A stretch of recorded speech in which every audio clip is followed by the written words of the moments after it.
आप बैठे हैं बालिन पे मेरी, मौत का जोर चलता नहीं है।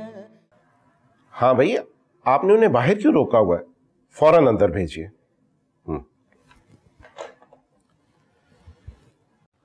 अस्सलाम वालेकुम। वालेकुम अस्सलाम। आइए मिस्टर समीर रेहान, आज मेरे दफ्तर के नसीब कैसे जाग गए?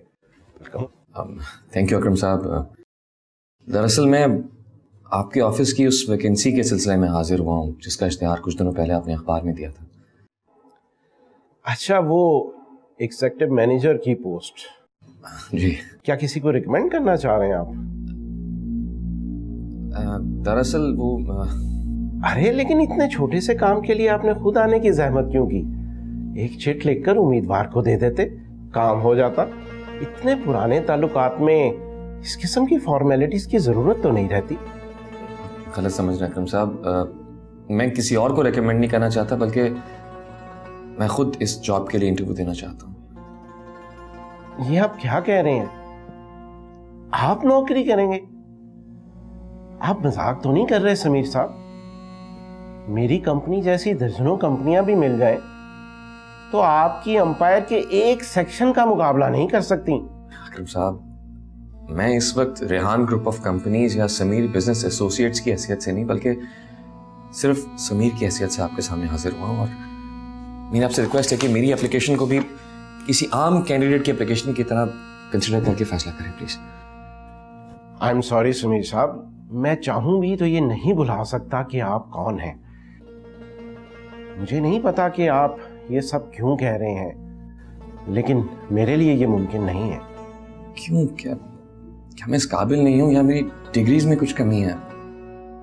अरे नहीं, आप हर तरह से क्वालिफाइड हैं।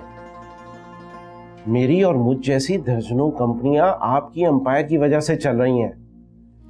ऐसे में कोई क्यों आपको अपना सबऑर्डिनेट मुकर्रर करने की गलती करेगा? नहीं, ये मेरे लिए पॉसिबल नहीं है। आप प्लीज मेरी मजबूरी समझें। आप मेरे लिए कोई और खिदमत हो तो जरूर बताइए।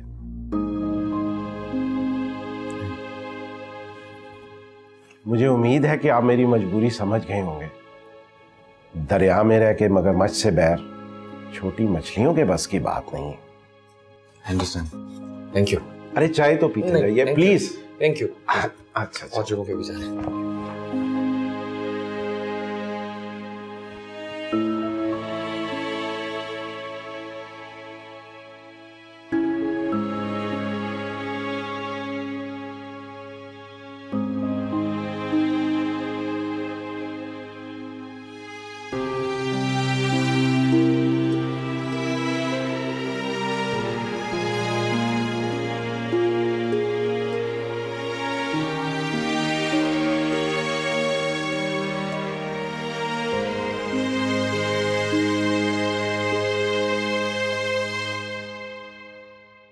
जी जमाल साहब, सही कह रहे हैं आप। आजकल की नई नस्ल के सर पर तो हर वक्त एडवेंचर सवार रहता है। किसी दोस्त से शर्त लगा ली होगी कि अपने बलबूते पर नौकरी ढूंढ कर दिखाओ, और भाई साहब निकल पड़े होंगे नौकरी ढूंढने। जी जी बिल्कुल बिल्कुल। अगर आप अपने पार्किंग लॉट में देखें तो आपको पता चलेगा वो शैतान एस क्लास मर्सिडीज़ में 50,000 की नौकरी लेने आया होगा। जी जी, बस अल्लाह ही बचाए इस नई नस्ल के मस्तियों से। जी जी ठीक है ठीक है ठीक है ठीक है। Thank you so much, I really appreciate your calling. जी जी जी ठीक है, ओके, खुदा हाफिज़। क्या हुआ है? समीर की को खबर आई है? ये कसर रह गई थी, अब पूरे शहर में नाक कटवा दी इसने मेरी। हाँ, शहर के बड़े ऑफिसेज में अपनी डिग्रियां उठाए फिर रहा है नौकरी तलाश करने के लिए। उन लोगों के ऑफिसेज में जा रहा है जिन्हें हम माहाना लाखों करोड़ों रुपए मुनाफा देते हैं, जिन कंपनीज के एग्जीक्यूटिव्स और एमडीज मुझसे 5 मिनट की मुलाकात के लिए पूरा हफ्ता वेटिंग पर रहते हैं। उनके ऑफिस में एक आम आदमी की तरह मेरा बेटा नौकरी के इंटरव्यू के लिए इंतजार कर रहा है। How disgusting. It's definitely big shame to the family.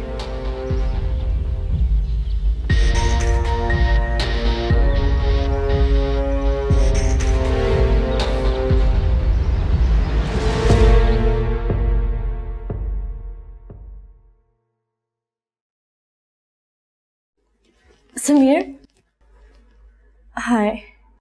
हाय, कैसी हो? अच्छी हूँ। तुम यहाँ कैसे? जॉब के लिए इंटरव्यू देने आया हूँ। कमाल है, शहर की सबसे बड़ी मल्टीनेशनल कंपनी का एग्जीक्यूटिव और बिजनेस एम्पायर का मालिक खुद अपनी नौकरी को तलाश कर रहा है। माया, ना मैं किसी बिजनेस एम्पायर का मालिक हूँ और ना ही कोई एग्जीक्यूटिव। बस एक मामूली सा बंदा हूँ जिसे नौकरी की तलाश है। तुम्हारे पास कोई वैकेंसी हो तो बताना। But you know, I am not a good worker, rather a bad subordinate. मैं जानती हूँ, but I know you can improve yourself. Thanks for the confidence. I think I should go now. Interview का time हो रहा है। समीर, ये सब किस लिए? क्यों खुद को और मुझे अनजाने गुनाह की सजा दे रहे हो? ये तुम्हारी जगह नहीं है। तुम्हारा सीट, तुम्हारा ऑफिस, तुम्हारा एम्पायर अभी तक तुम्हारे लिए इंतजार कर रहा है। वापस आ जाओ, तुम किसी और जहां के सुल्तान हो। माया, पहले मैं भी खुद को किसी सल्तनत का शहजादा ही समझता था, जिसके पलक झपकते ही हर ख्वाहिश पूरी हो जाती थी, जिसके छूते ही सारे दरवाजे खुद ब खुद खुल जाते थे। लेकिन पिछले चंद दिनों में मेरे सारे भरम एक एक करके खुद ब खुद टूटते चले गए, जब मैं अपने बलबूते पर एक मामूली सी नौकरी भी नहीं हासिल कर पाया यार। तो तुम्हें नौकरी की जरूरत क्या है Sameer? You were born to rule. वापस आ जाओ समीर। नहीं माया, नहीं, अभी मैं पूरी तरह टूटा नहीं हूं। मुकम्मल हारने तो दो। जिस दिन मैंने खुद अपने सामने हथियार डाल दिए ना, मैं वापस लौट आऊंगा। लेकिन तब तक मुझे लड़ने दो। See you.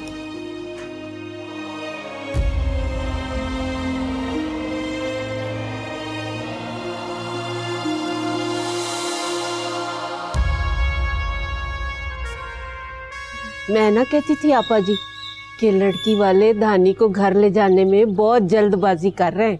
शुक्र है अल्लाह का बुआ, बात बन गई और ये सारा कमाल तुम्हारा है बुआ। बस अल्लाह करे अब सही हो जाए, सब कुछ ठीक हो जाए।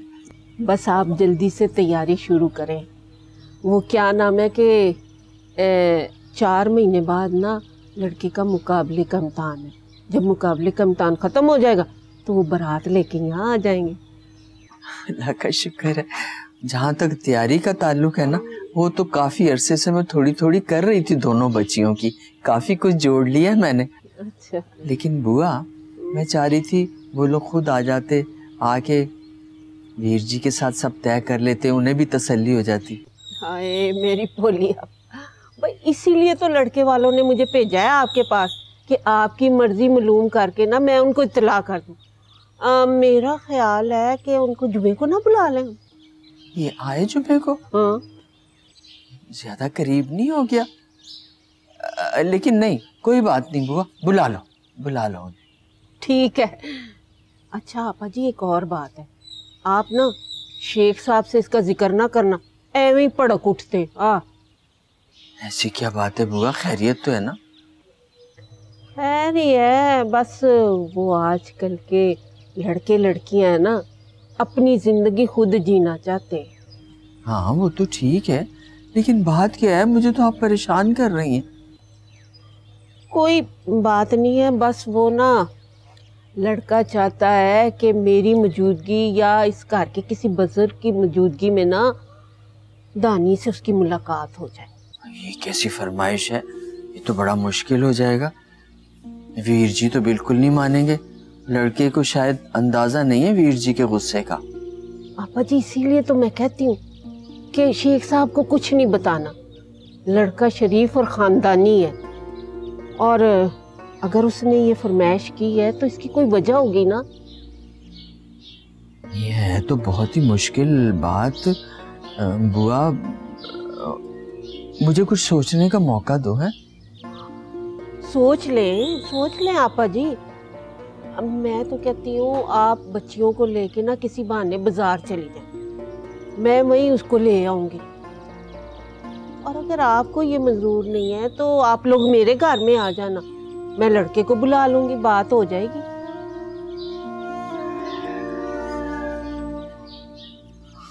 अच्छा ठीक है, मुझे कुछ वक्त दो, बताती हूँ। ठीक।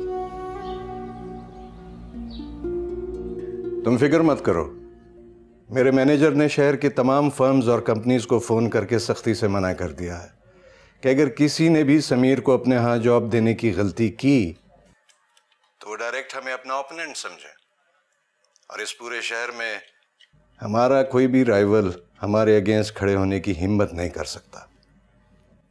सो समीर को कहीं जॉब नहीं मिल सकती। It is confirmed. Thank you. I'm a bit relaxed now. Thank you for your help.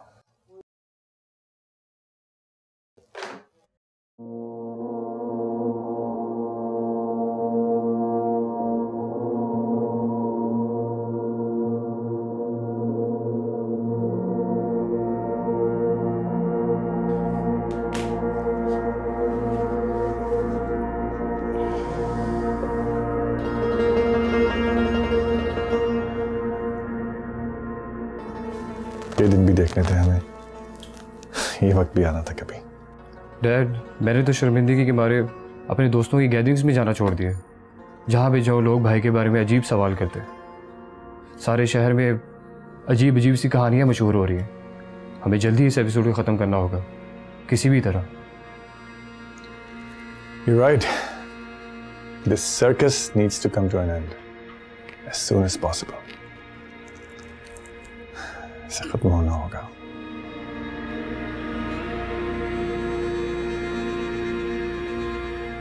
एक बात समझ में नहीं आ रही, पूरे शहर में ऐसी कोई भी फर्म नहीं है जो तुम्हें एक छोटी सी नौकरी दे सके। तुम्हारे पास इतनी सारी डिग्रियां हैं, इतनी डिमांड है उसकी मार्केट में। मुझे तो कोई भी नौकरी दे देता, मगर सेठ रेहान के बेटे समीर रेहान को कोई भी नौकरी देते हुए घबराता है। कोई भी डैड या रियासत अंकल के मुकाबले पर नहीं आना चाहता। आज अंदाजा हुआ है कि डैड और रियासत अंकल का बिजनेस सेक्टर पर कितना होल्ड है। बहुत से लोगों को तो मेरे और माया के रिश्ते का भी पता।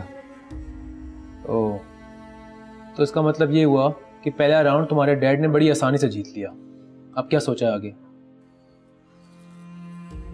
सोचना क्या है, किसी और शहर जा नहीं सकता क्योंकि जिसके लिए त्याग लिया है वो इसी शहर में। और मैं उसे प्रूव करना चाहता हूं कि मैं सिर्फ एक बिगड़ा हुआ अमीर ज़्यादा नहीं हूं। मेरे सीने में भी दिल है जो अब उसके लिए धड़कता है।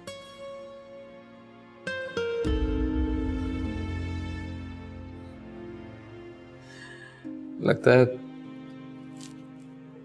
डिग्रियां फाड़ कर अब मजदूरी करनी पड़ेगी। तो इससे होगा क्या? उसे तो ये भी नहीं पता तू अपना महल छोड़कर दर बदर की ठोकरें खा रहा है। जब उसे बताने का वक्त आएगा ना, सबसे पहले उसे बताऊंगा मैं। तब तक बहुत देर ना हो चुकी हो क्योंकि धानी की बात पक्की हो चुकी है। इसलिए तो दिन रात इतनी कोशिश कर रहा हूं। तो जानता, उस दिन उसने मुझसे कुछ सवाल पूछे थे।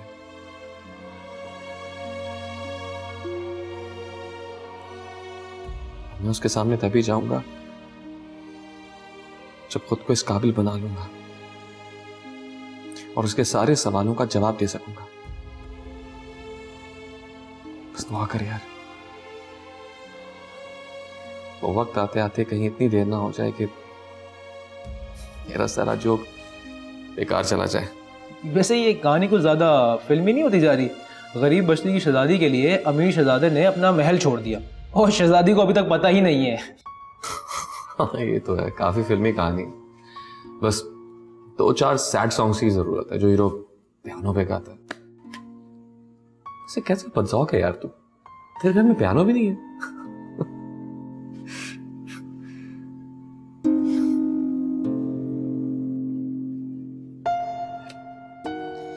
अब सोने जा रहा हूँ यार, आज भी लेट हो गया था।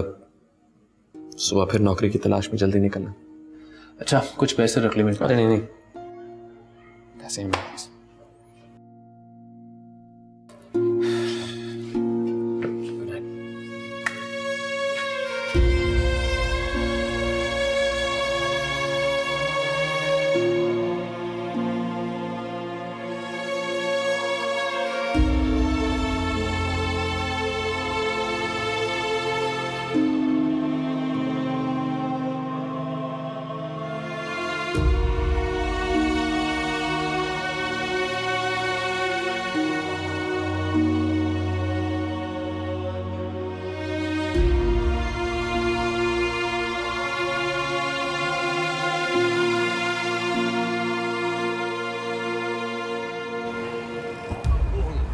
अरे अरे अरे अरे अरे भाई, नशे में तो मैं हूँ, तुम तो होश में चलो। भी नहीं नशे में। अरे छोटे साहब आप, वो तो तुम यहाँ क्या कर रहे हो? साहब जी, हमारे ग्राहक तो ऐसी ही जगहों पर मिलते हैं, लेकिन आप यहाँ क्या कर रहे हैं? आपको तो घर बैठे ही मुयस्सर आ जाती है। मैंने वो घर छोड़ दिया। अब मुझे इतनी भी मुयस्सर नहीं मैं खाने में जितनी हम छोड़ दिया करते थे पैमाने में। घर छोड़ दिया आप, लेकिन क्यों? जाने दो, फिल्मी कहानी तुम्हें यकीन नहीं आएगा। मुझे आप पर पूरा यकीन है छोटे साहब, आप हम लोगों में से लगते भी नहीं। बड़े से बंगले के बाशिंदे जो हैं, आप उनमें से नहीं। इसीलिए तो घर से बाहर हूँ। लेकिन यहाँ क्या कर रहे हैं आप? नौकरी ढूंढ रहा हूँ, लेकिन मेरे डैड की वजह से इस पूरे शहर में कोई भी मुझे नौकरी नहीं देना चाहता। मेरी नजर में है एक नौकरी, लेकिन हो सकता है कि वो नौकरी आपके लायक ना हो। मुझे तो लगता है शायद मैं किसी नौकरी के लायक नहीं रहा। तुम बताओ, मैं कोई भी काम करने को तैयार हूँ। वो मेरा एक भांजा जो है वो डीसी साहब के ऑफिस में क्लर्क है। वो बता रहा था कि डीसी साहब के ऑफिस के अंदर वो एक आरजी जगह खाली है, तो वो अगर आप कहें तो मैं उनसे बात कर लेता हूँ। हाँ, मुझे उसके पास ले चलो। हाँ चलें, वो करीब में ही है। आए आए, आए।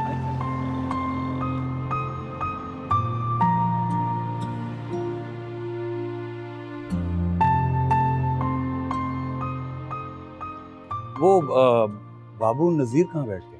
हाँ नज़ीर जी, वो अब यहाँ से जाएंगे तो दाएं हाथ पे उसका ऑफिस है। वो उधर सामने? हाँ शुक्रिया। अच्छा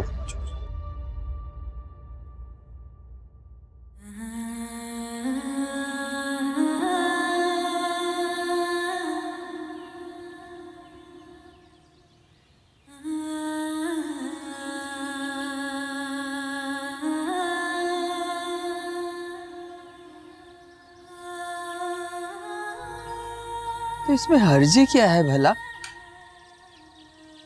2 घड़ी वो तुमसे बात करना चाहता है तो कर लो ना बात, और फिर मैं और बुआ भी वहीं मौजूद होंगे।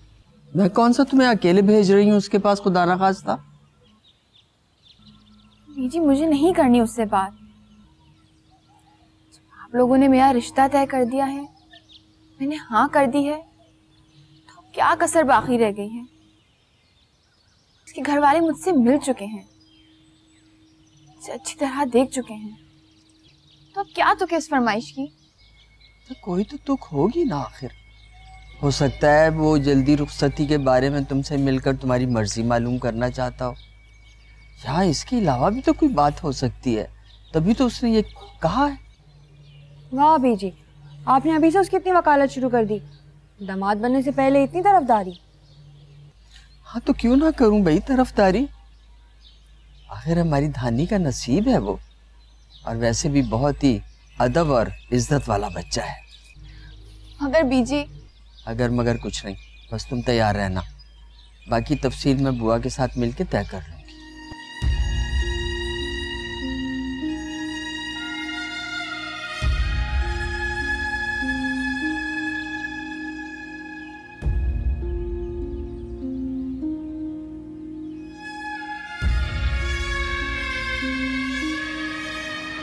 बस यूं समझ ले कि बड़ी उम्मीद लेकर आए हैं तेरे पास। जगह तो खाली है मामू, मगर डीसी साहब से बात करनी पड़ेगी। वैसे तुम्हें टाइपिंग और कंप्यूटर तो आता है ना? अरे हाँ हाँ, बड़ा पढ़ा लिखा लड़का है ये। हाँ, कंप्यूटर वगैरह सब जानता हूँ। आप डीसी साहब से मिलवा दो। चलो फिर देर किस बात की, अभी मिल लेते हैं। मगर ये बता दूँ, ये पोस्ट आर्जी है, हर 3 माह बाद कॉन्ट्रैक्ट दोबारा ताज़ा करना होगा। कोई बात नहीं, इससे कोई फ़र्क नहीं पड़ता। तो बस ठीक है नियाज़ मामू, आप चाय पियो, हम अभी बड़े साहब से मिलकर आते हैं। हाँ ठीक है, गुड लक।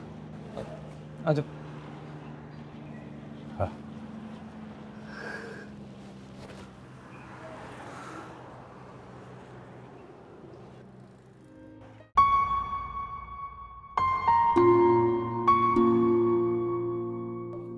हाँ भाई, कितना पढ़े लिखे हो? सर मैंने सिर्फ ग्रेजुएशन की है। गुड, फिर तो काम जल्दी समझ आ जाएगा।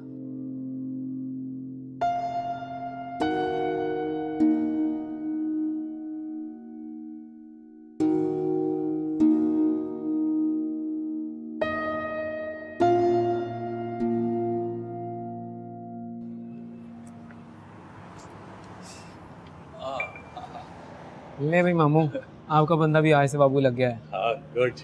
डीसी साहब बड़े खुश हुए इससे मिलकर। अरे मैं ना कहता था, बड़े लायक हैं हमारे छोटे साहब। ये छोटे साहब प्यार से बुलाते हैं, पुरानी ख़ानदानी वाकफियत है इनसे। अच्छा चलो, ये मसला तो हल हुआ। शुरू में 15,000 तनख्वाह होगी, अगर मुस्तकिल हो गए तो बढ़ भी जाएगी। 15,000 भी बहुत है। पहला सरकारी नौकर देखा है जो अपनी तनख्वाह पे खुश है। चलो अच्छा है, सब्र शुक्र भी अच्छी चीज़ होती है। मैं कब से ज्वाइन कर सकता हूँ? कल सुबह से ही। अमजद साहब से कहकर आपका ऑर्डर टाइप करवा कर डीसी साहब से दस्तखत करवा लूँगा। आप अपने शनाख्ती कार्ड की एक फ़ोटो कापी देते जाइएगा मुझे। हाँ, चल भाई, बड़ी मेहरबानी तेरी। आपका बहुत शुक्रिया। अरे शुक्रिया की कोई बात नहीं, मामू का हुक्म था, कैसे टालता, नहीं तो सारी ज़िंदगी इनकी डांट खानी पड़ती। चल ठीक है, जा काम कर। अरे छोटे साहब,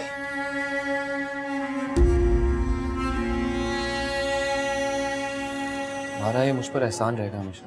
अरे क्या बात कर रहे हो छोटे साहब, इसमें एहसान वाली कौन सी बात है? मेरे लिए बहुत बड़ी बात है। जिंदगी में पहली बार किसी ने सिर्फ मुझ पर एतमाद करके मुझे कोई काम दिया। ये कौन सा इतना बड़ा काम मिल गया? छोटे साहब, जब वो आपकी तनख्वाह के पैसे बता रहा था तो मेरे दिल खून के आंसू रो रहा था। इतने पैसे, उस बेचारे को क्या पता, इतने पैसे तो आप रोज अपने नौकरों को टिप में दे देते हैं। लेकिन वो मेरे पैसे नहीं थे। साहिब में दिन में लाखों रुपए अपनी फजूल खर्ची में उड़ा दिया करता था, मगर मेरे डैड के पैसे थे, मेरे नहीं। छोटे साहब, ऐसी कौन सी बात होगी कि आपको अपना घर ही छोड़ना पड़ गया?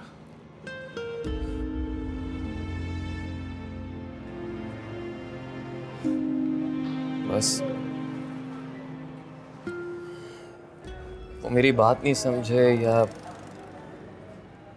मैं अपनी बात ठीक से समझा नहीं पाया और बात उलझ गई। ऐसा होता है, दिल वालों की बात लोगों को समझ नहीं आती और बात उलझ जाती है। अब कहाँ जाओगे? अभी तक तो अपने दोस्त के साथ रह रहा था, मगर अब मुझे वहाँ से कहीं और जाना होगा। बाबू, मेरा काम कर दोगे? मुझे कोई छोटा सा मकान या कमरा किराए पे मिल सकता है तुम्हारे मोहल्ले में, लेकिन किराया मेरी तनख्वाह के हिसाब से हो तो बेहतर है। अरे छोटे साहब, उस छोटे से मोहल्ले में आके आप क्यों रहेंगे? दिल की बाजी लगी है वहाँ,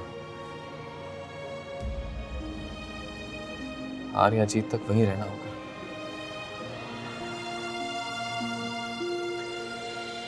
बिजली नहीं आती वहां पर, पानी लाइन में खड़े होकर लेना पड़ता, गैस का भी कुछ पता नहीं चलता, मच्छरों की तादाद बहुत ज्यादा है और इतने सारे बच्चे हैं वहां पर, इतना शोर, आप कैसे रह पाओगे वहां पर छोटे साहब? शायद पहले कभी ना कर पाते, मगर अब कर लूंगा। मेरा ये काम कर दो बाबू।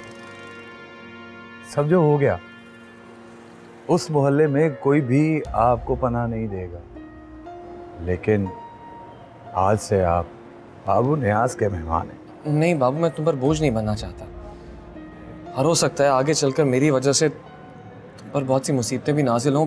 आप बहुत गलत कर रहे हैं छोटे साहब। बरसों से आपकी हवेली का नमक खाया है मैंने। इस तरह का ताना देकर आप मुझे नमक हरामी करवा रहे हैं। अब आप कोई बात नहीं करेंगे और मैं आपकी कोई बात नहीं मानूंगा। बस आप आज से मेरे मेहमान हैं, मेरे साथ रहेंगे, आप मेरे साथ चलेंगे। ठीक है, चलो मैं शाम में आ जाऊंगा। ठीक है, चलें। शुक्रिया।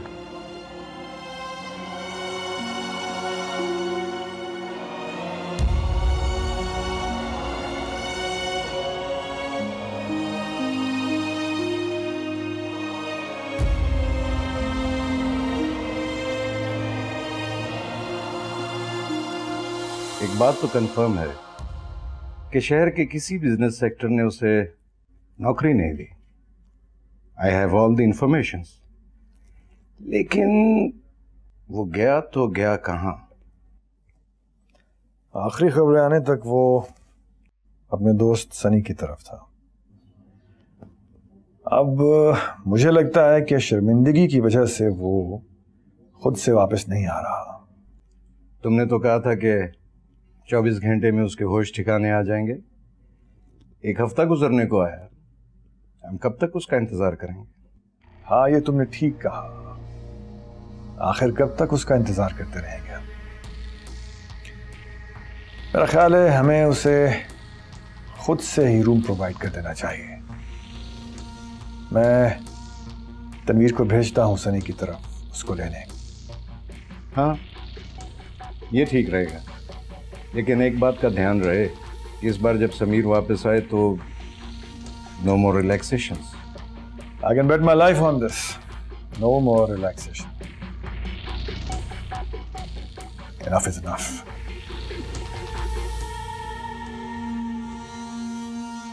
बस बहुत सुन ली मैंने तुम्हारी बकवास। तुमने अपना घर छोड़ा, मैं खामोश रहा। तुमने अपना बिजनेस छोड़ा, मैं उस वक्त भी खामोश रहा। ठीक है, तुम 2 टके की नौकरी के लिए डबल की टोकरे खाते रहे, मैं उस वक्त भी खामोश रहा। मगर अब मैं खामोश नहीं रहने वाला, ठीक है? और मैं तुम्हें नहीं जाने दूंगा उस 2 टके के मोहल्ले में रहने के लिए।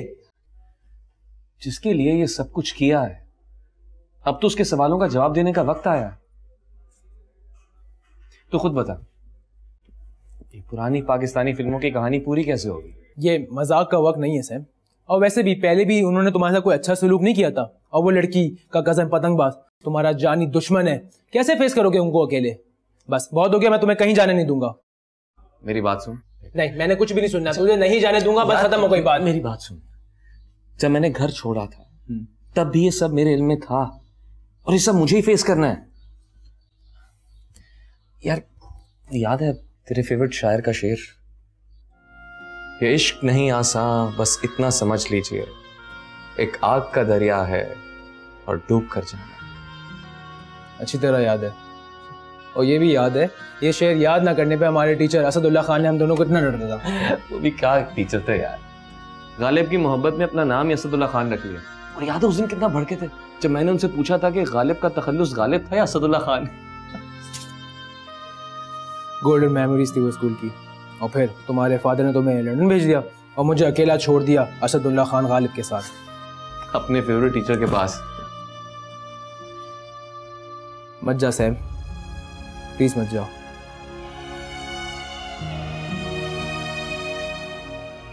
मेरा दोस्त इतना कमजोर नहीं है यार, कुछ नहीं होगा मुझे। ठीक है, फिर मैं भी चलूंगा तेरे साथ। यार तू जानता है ऐसा नहीं हो सकता, मैं खुद वहां किसी के घर स्टे कर रहा हूँ। तू परेशान ना हो, I'll stay in touch। देख, मैं जानता हूँ अपने मुकद्दे की लड़ाई तू अकेले लड़ना चाहता है, ठीक है? मैं नहीं रोकूंगा तुझे, मगर एक बात याद रखना, अगर तुझे कुछ हो गया ना तो मैं अपने आप को कभी माफ नहीं कर सकूंगा।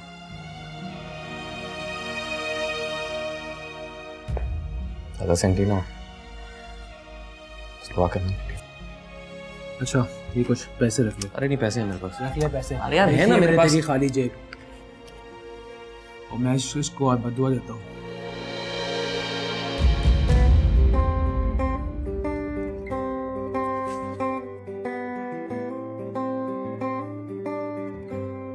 अरे पकड़, ये रख ले पैसे, पैसे रख। थैंक यू, अपना ख्याल रखें। आप बैठे हैं बालिन पे मेरी, मौत का जोर चलता नहीं है। आप बैठे हैं बालिन पे मेरी, मौत का जोर चलता नहीं है। आप बैठे हैं बालिन पे मेरी, मौत का जोर चलता नहीं है। मौत मुझको गवारा है लेकिन, मौत मुझको गवारा है लेकिन, क्या करूं दम निकलता नहीं है। क्या करूं दम निकलता नहीं है। ये अदा ये नजाकत बरासिल, मेरा दिल तुम पे कुर्बान, लेकिन क्या संभालोगे तुम मेरे दिल को, जब ये आंचल संभलता नहीं है। मौत का जोर चलता नहीं है। कौन है?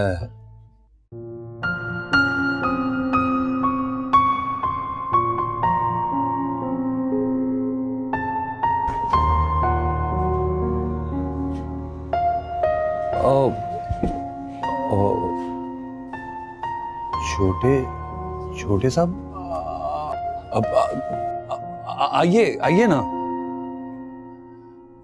आइए आइए आइए छोटे साहब आइए।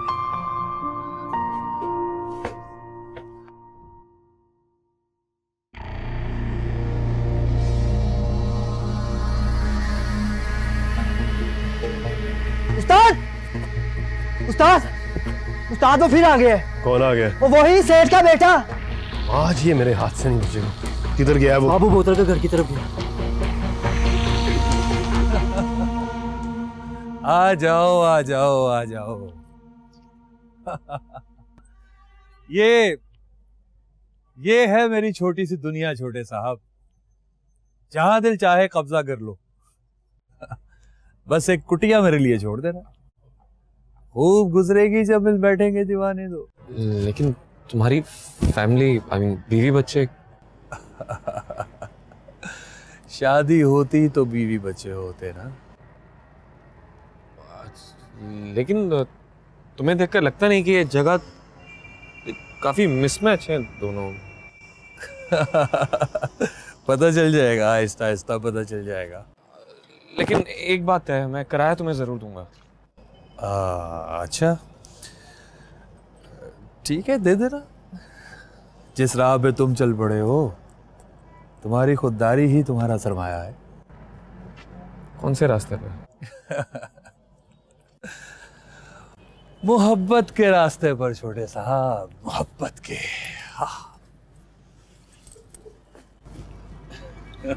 लेकिन तुम्हें कैसे पता चला? इस कम वक्त मोहब्बत का यही सबसे बड़ा अलमिया है साहिब। जिसे हो जाती है उसे सबसे आखिर में पता चलता है, और ये दुनिया सबसे पहले जान जाती है। तो इसीलिए तुमने मुझे पनाह दी है। मगर इस मोहल्ले के लोग तो बहुत खिलाफ हैं मेरे, तुम्हारे भी दुश्मन बन जाएंगे। धानी को अपनी छोटी बहन समझता हूं मैं। अगर कोई अमीर या अयाश लड़का उसके पीछे आता तो अब तक ये बोतल उसके सर पे तोड़ चुका होता। तुम्हारे अंदर मुझे सच्चाई नजर आई, सच्चाई नजर आई है मुझे तुम्हारे अंदर। और बाबू सच्ची मोहब्बत करने वालों के लिए सबसे आगे खड़ा होगा हमेशा। बाकी रही इन मोहल्ले वालों की बात, तो ये आप मुझ पर छोड़ दें, फिक्र ना करें।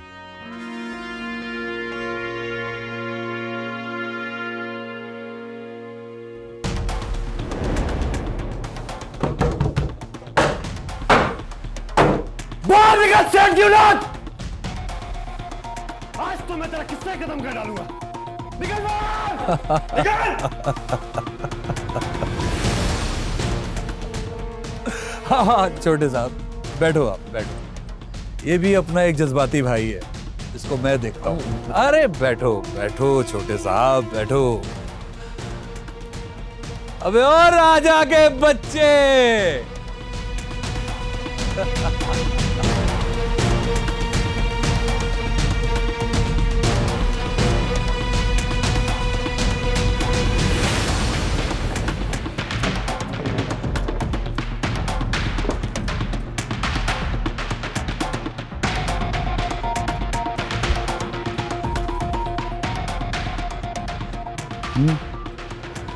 क्यों क्यों आए हो?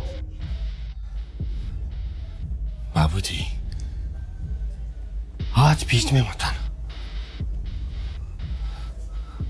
मैं जानता हूं कि वो अमीरजादा अंदर छुप के बैठा है, उसे बाहर निकालो, क्योंकि आज मैं अपना हर हिसाब पूरा करके ही दम लूंगा।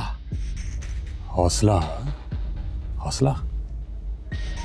कौन अंदर छुपा बैठा है? अंदर तो मेरा सिर्फ एक मेहमान जो अब मेरे साथ ही रहेगा, और अगर तू उसके लिए आया है तो राजा तू समझ ले। बाबूजी, मुझे आपके मेहमान से कोई गर्ज नहीं है। मुझे तो बस उस सेठ की औलाद से काम है। मुझे बाहर बुलाओ। हाँ,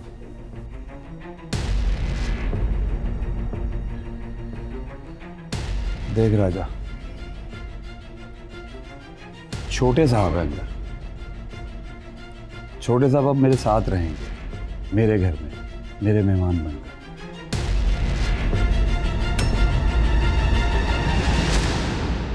आप बैठे हैं बालिन पे मेरी, मौत का जोर चलता नहीं।